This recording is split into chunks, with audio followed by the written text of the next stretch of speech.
Here today to give support to the rest of the steel industry for the country. We don't want it to appear as though we're the first domino to fall.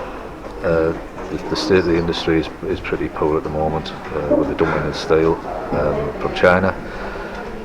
The high costs that we have to pay for our rates, for land rates and business rates, and also our energy costs are very high. We were hoping that we could get some relief on those, although that takes time.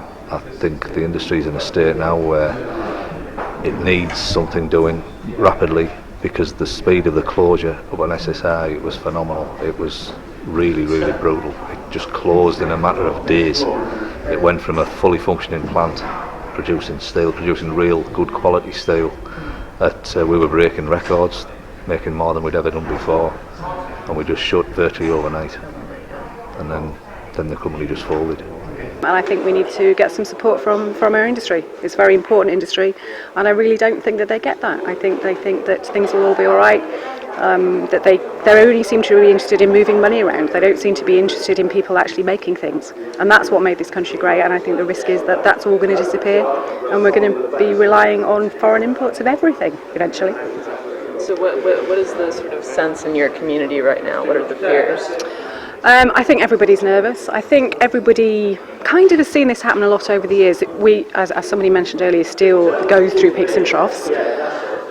We've not been directly, at the plant that I work, we've not been directly affected yet, so I don't think it's really hitting home as much as it has in the north. But you know, we can see what's happening. We know what's happening with Chinese steel. We know how serious things are and how little the government appear to be doing. So really is just a matter of time, I think, before it comes to us. But our investment plan should go like this. We invest and modernise the steel industry, but we do that because we're going to invest and modernise our infrastructure. You can't modernise your infrastructure if it's dependent on a large amount of imports from elsewhere. You'll always be dependent on the market, external market. What we've got to do is build up our own internal market, to use public procurement as we modernise our economy to use British steel. It's simple really, isn't it? This is not rocket science. All it needs is a government that's willing to use the state to help. And the key thing that we need to emphasise, I think, today, and what this motion in the Commons says, is this is about having a government that intervenes, a government that takes responsibility, a government that doesn't let the free market run riot. And that means we have to look at what government can do about energy costs, what government can do about Chinese dumping, what government can do about encouraging local procurement and purchasing in the UK, and what government can do with European partners.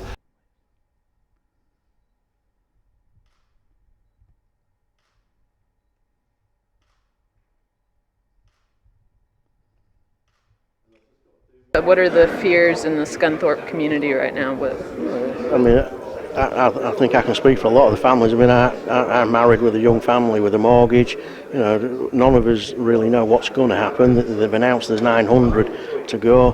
They're hoping that there'll be some voluntary, but we don't think that will cover the entire number. So, you know, obviously I'm concerned for my job.